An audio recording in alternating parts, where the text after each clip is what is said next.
Dear attendees, here in the beautiful auditorium of our university and elsewhere online.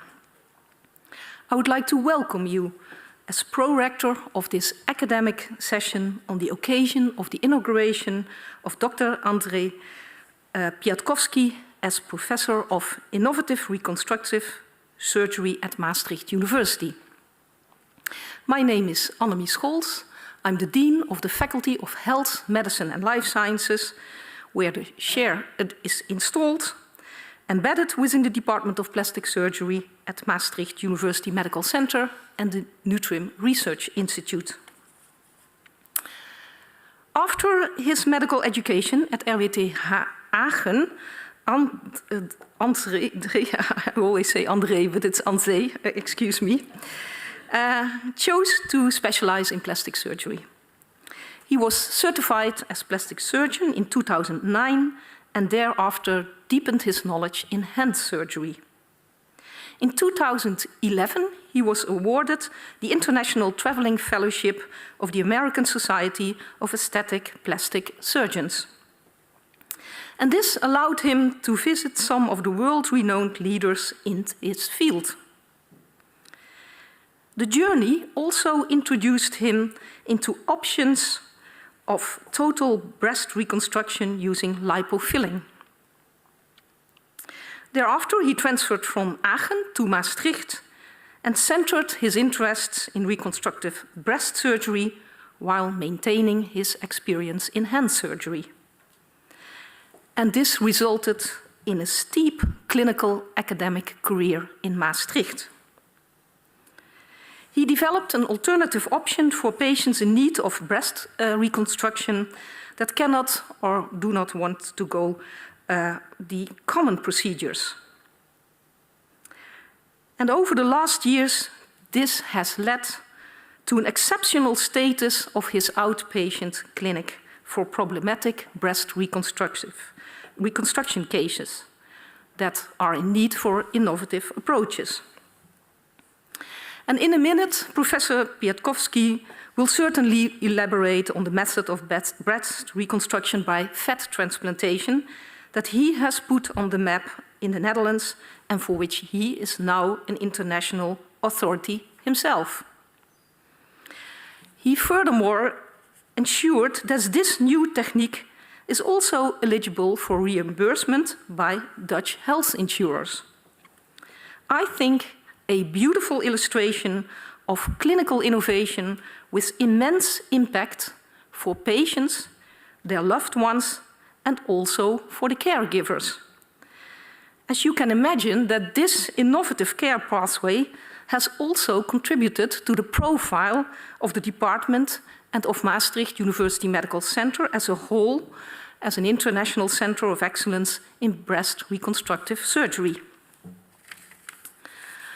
On a personal note, born in Poland, grown up in Germany, with a family tradition of medical professionals, Andrzej acts in the Netherlands as a no-nonsense, decisive and efficient surgeon who is averse to hierarchy. For doctors in training, he is a true educator as he dares to hand over matters. His sportive and creative mind is also reflected in his spare time activities such as kite surfing and culinary creations supported by excellent wine. Professor Piatkowski, congratulations to you and your family, in particularly Inka, Jacob and Matilda, with this great achievement. And it's an honor for me now to hand over the microphone to you.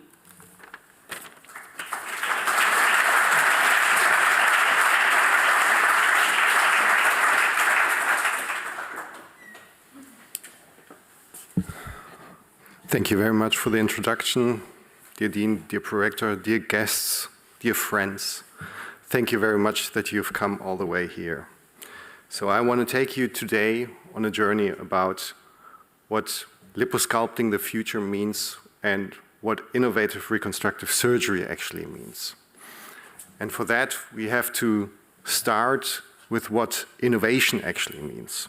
And we start at the beginning. If we just go into the introduction of the Oxford Dictionary, and then we can see that the introduction of new things, ideas, or ways of doing something is the definition of innovation. So it's really a broad term that really doesn't bring us very much further. And if you then dig deeper into the depth of the internet, then you come to things like this, where there's such a lot of information that I won't bother you with this.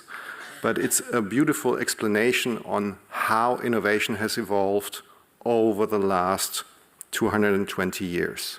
And basically, it works like this, that if you put the amount of innovations per million people on one side and on the x-axis over time, then you see that it's not only the inventions that are getting more, but that the amount or the pace of innovations is speeding up, and especially over the last 50 to 20 years. So why is that? We have to think about this that way, that innovation itself is not only new things, ideas, or ways, but the most profound innovations are the ones that fuse two different things that are already there. And I want to make a short excursion into something that we already know from everybody, and we are mostly not good at: communication.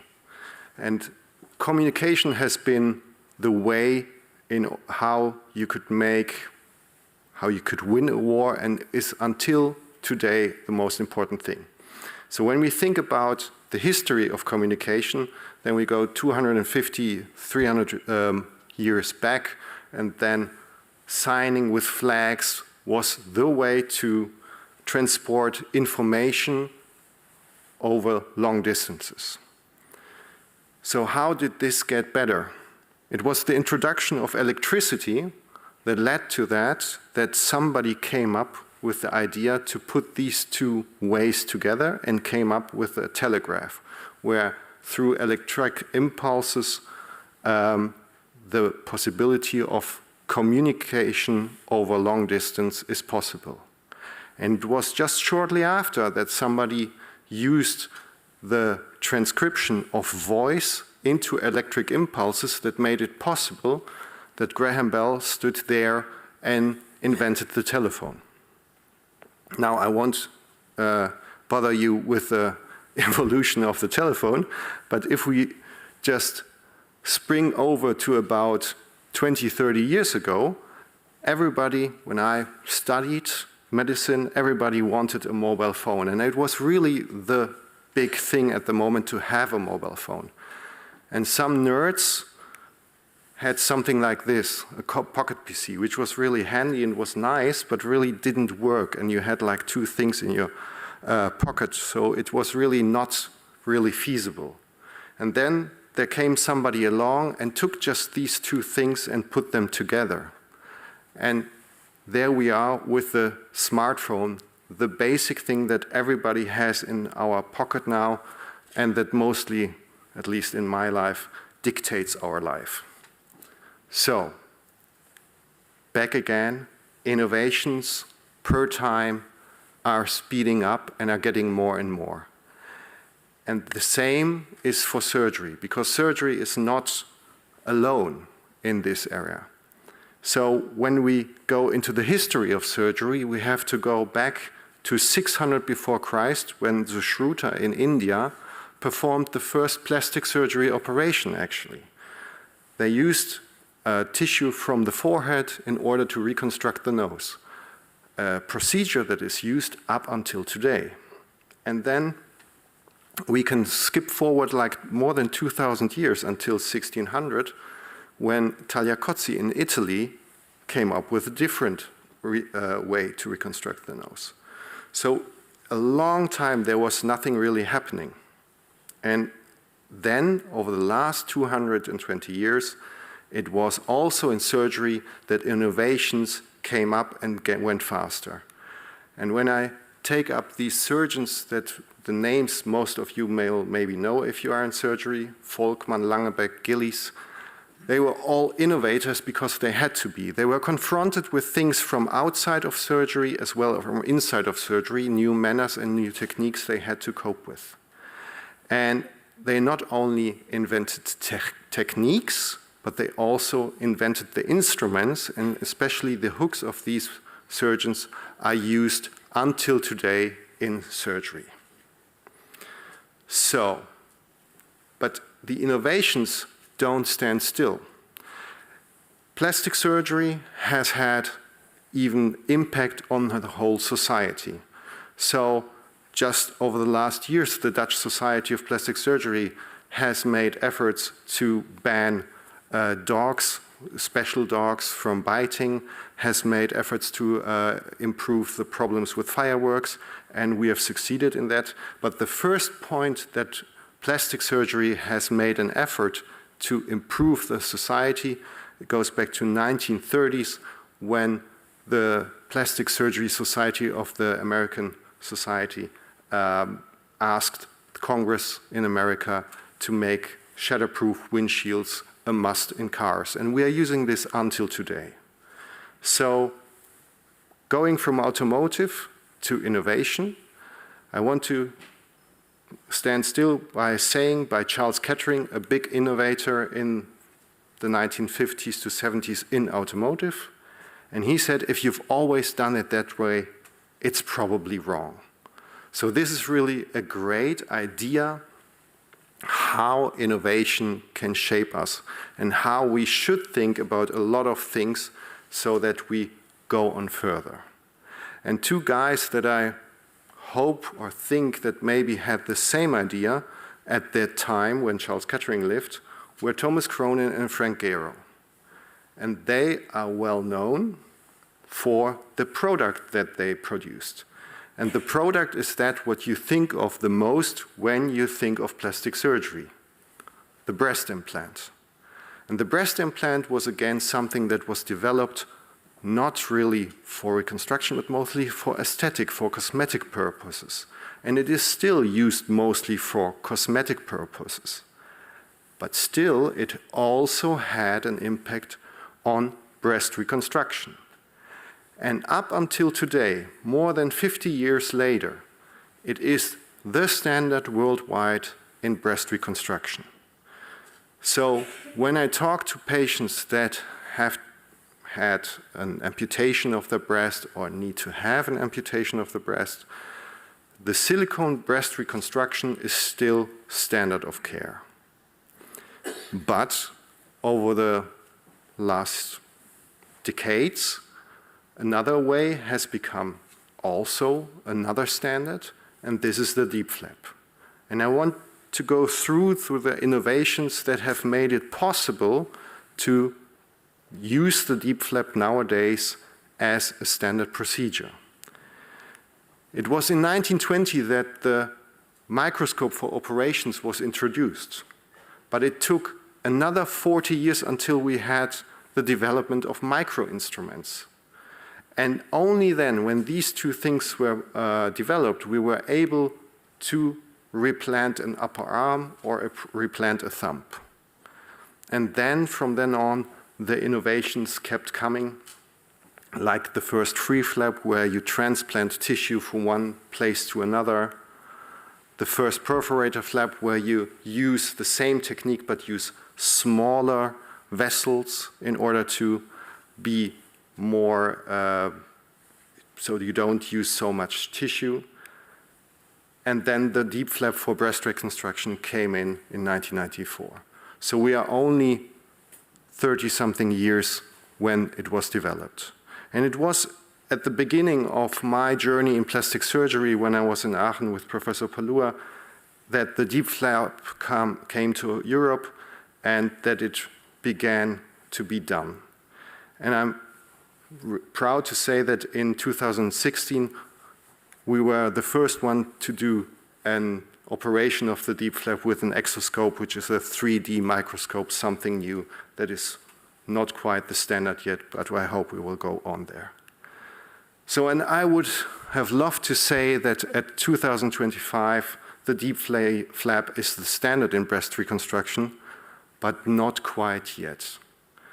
We have performed over the years a big improvement here in Maastricht. So we've started with about 60 free flaps in 2011, and we've moved up to 200 free flaps in 2016, and in 2024 we went to 320. But the same is happening in the Netherlands, but we're not quite there. The orange line is the amount of prosthesis that is done for breast reconstruction, and the blue line, the one for flaps. So you see that there is a difference and that autologous tissue is on the rise and the prostheses are less. But you have to say that prosthesis is still there on the market. And it was in 2011 when I came here and I had to talk to patients that I came across patients that were either not suited or didn't want a silicone prosthesis, and that maybe were not suited for a deep flap. And at this moment, we had the problem that we could not offer anything to these patients. So we had the problem, what could we do else? So there was the need for a third technique. And it was, as it was just mentioned, in 2011, I was as well with the fellowship and visited the US, and I came across Dr. Roger Curry, who was the inventor of the Bravo or Eve system, which is a dome where you suck on the skin in order to get the skin expansion and to fill up the void then, or the edema, with fat cells. So it is a completely new way, and it uses liposuction.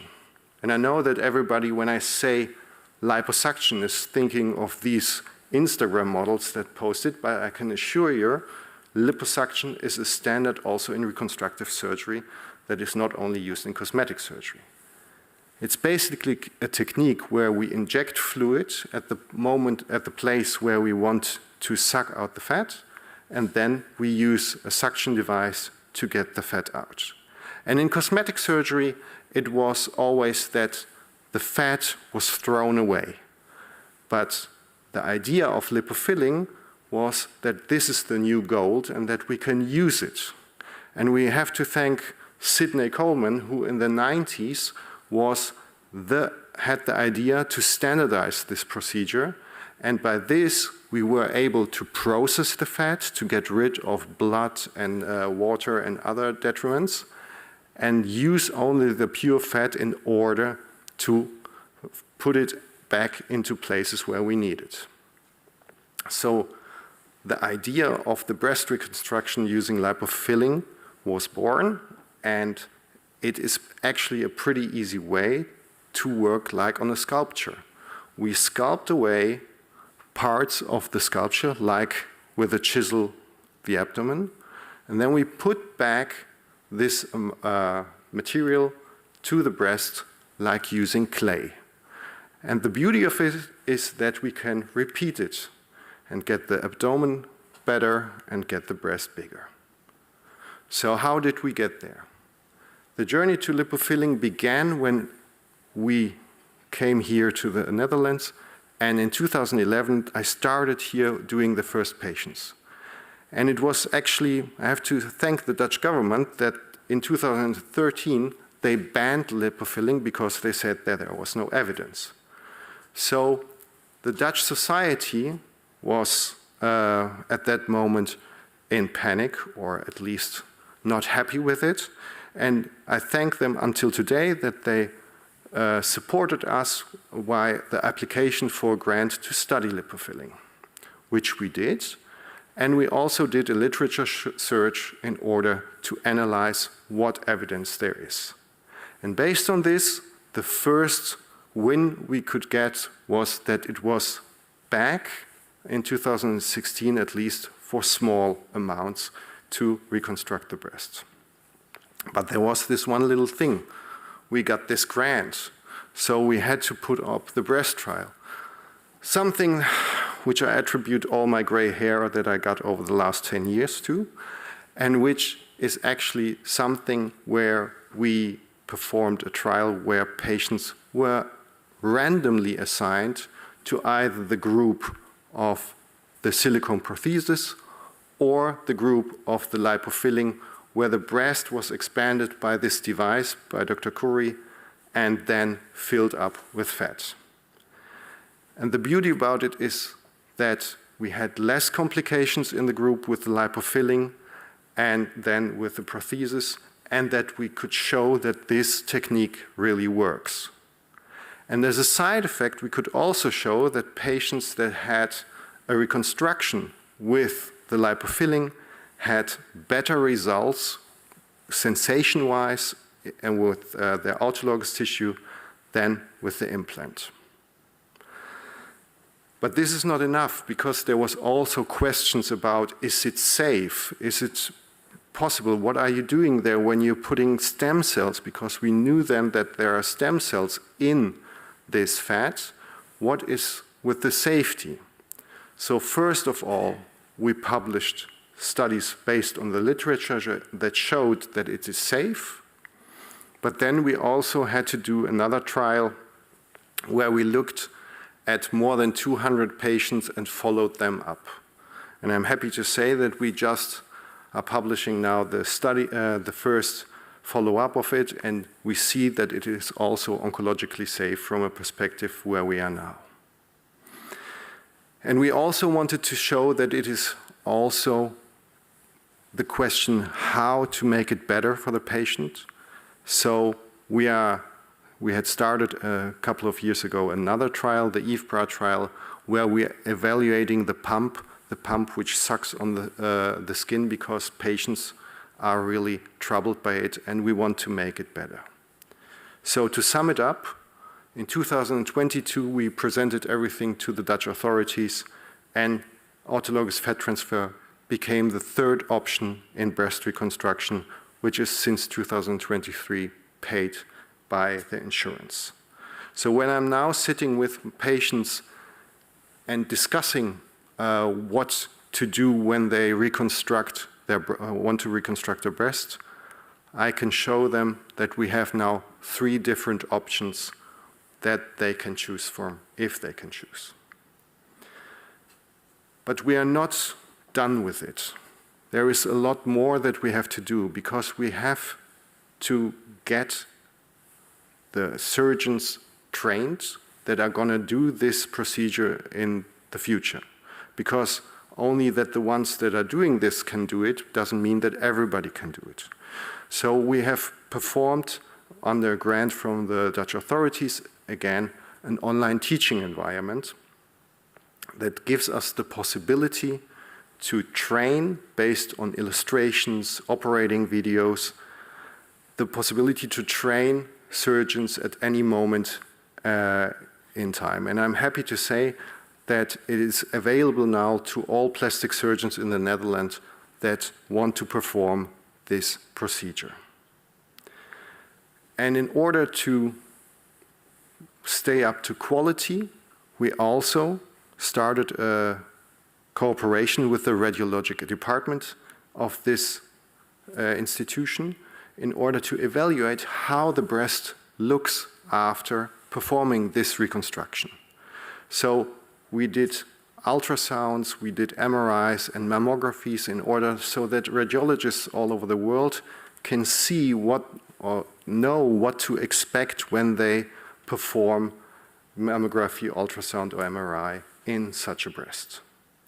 So actually it's sort of aftermarket surveillance what we're doing, and we wouldn't be good at it if we wouldn't know how many times this procedure has been done. So we also have set up a national registry in order to know where and how many of these procedures are done. And based on these amounts, we are now able to say, even before the insurances can say it, that we are doing at about 100 patients per year now in the Netherlands.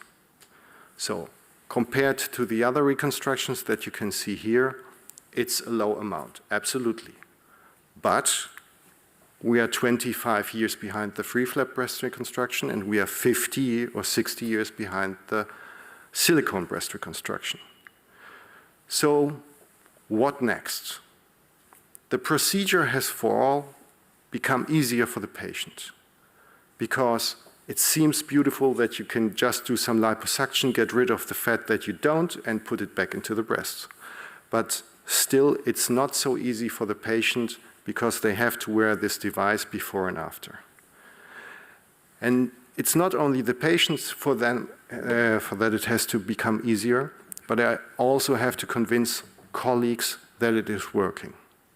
And I don't mean so much the colleagues here in the Netherlands, because the support we have got now from here in the Netherlands is great. There are a lot of colleagues that want to do it and they see the results and believe in it. But we have to bring it to more countries in the world. And I'm very happy to say, I have just been 2 days ago in Berlin, that we have now a cooperation with the Charité Berlin, in Berlin, in Germany, that we will bring that or try to bring it as well to Germany. So I have another 10 years to go for my gray hair. So, objectives for the future. We want to improve the procedure in all aspects, so we have to find easier ways. And so it's not only about making the procedure that we have already easier, but we have to go further. We have to think further, which will maybe be a sort of a moonshot, but I think that the amount of innovations and the pace of innovations that we are doing now will help us get there faster. So the ideal would be that we are not working on a sculpture or a patient like we used to with chisel and everything, but that we maybe could do it just like we are renovating now, that we're just spraying something that will rise by itself.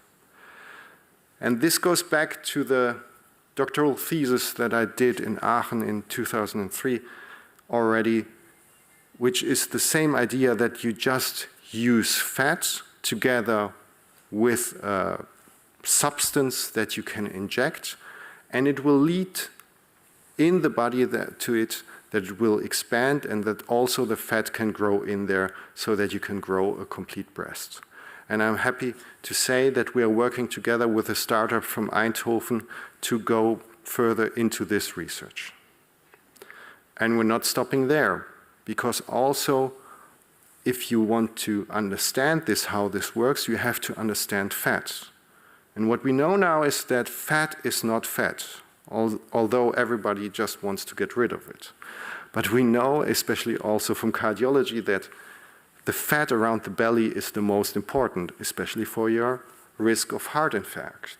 So fat is not fat, and we need to know how it behaves. And I'm very happy that we are doing genetic research now in order to determine which fat is better also for us, but also for the patient.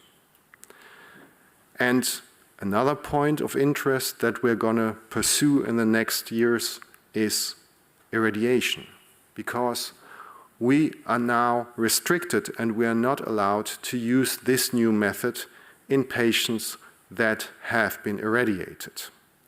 And we want to find if this is possible, this new method, also in irradiated patients. So this is a journey that we hope we can start next year. And also one thing that has come to my mind over the years more and more is that although we are, especially here in the Netherlands, more and more about samen beslissen or deciding together, it's not always in our minds completely. And we maybe sometimes subconsciously, also as a doctor, are too much guided into one direction or the other. So we should maybe think about what reconstruction method is suited for whom, and to get to know better what we can do and what we should do. So, I want to come slowly to an end by saying thank you to all the people that have helped over the years, making this possible and bringing us to the moment where we are. And first of all, I want to thank all the centers that have worked together with me over the last years, all over the Netherlands, that have made all these cooperations and all of these trials possible. And all of these trials wouldn't have been possible if your base is not right. And I'm happy to say that I feel like in a family with all of my friends and my colleagues that have accepted me as a German here in the Netherlands, and which have grown as a great group of friends.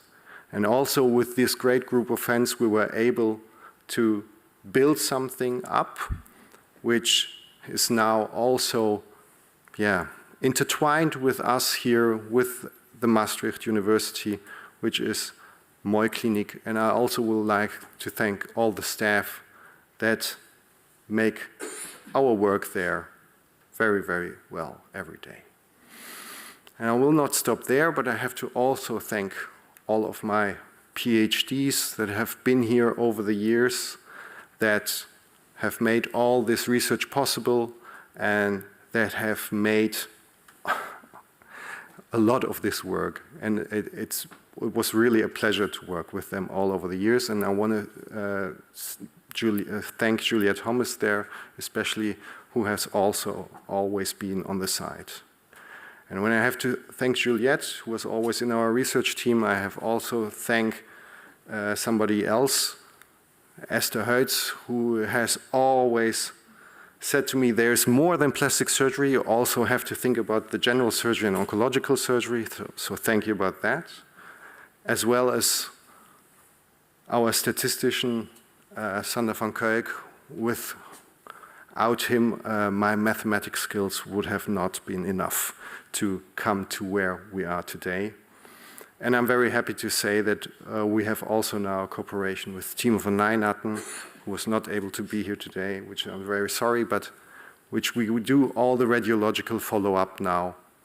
And Gijs Goossens from Nutrim, who is also working together with us, and it's a beauty working with him. And all this would have not been possible if you would not have fun going to work every day. And this is the most interesting part about this, is this group of people that you work every day together with, and which are just a lot of fun. So thank you very much for all the days that we bring together every day in the MUMC. And I want to especially thank my chief, René van der Hulst, who has made it possible for every one of our staff to develop themselves as much as we were possible to do that. So thank you very much for that. And then, last but not least, I want to thank my children, Jacob and Matilda, for giving us a lot of energy every day. And of course, my wife Inga. Without her, nothing would have been possible, and she's a cornerstone of my daily life. Thank you. Ik heb gezegd.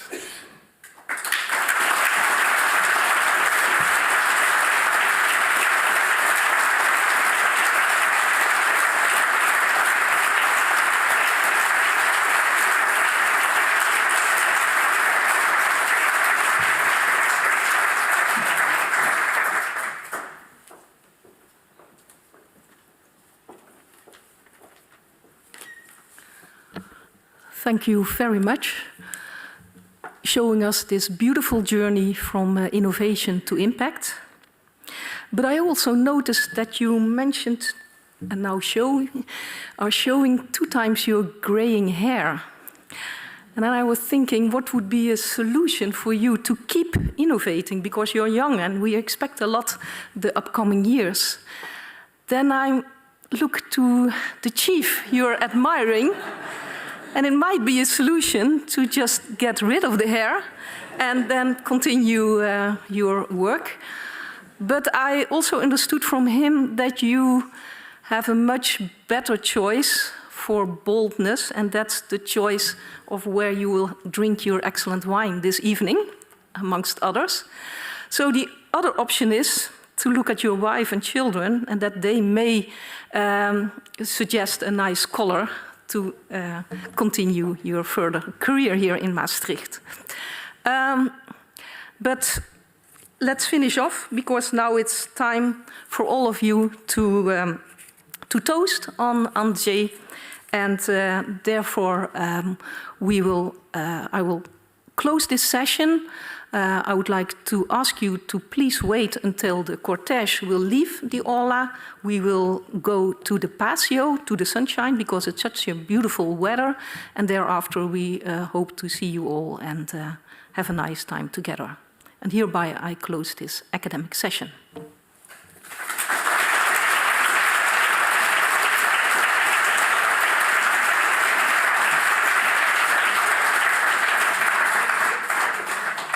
All right.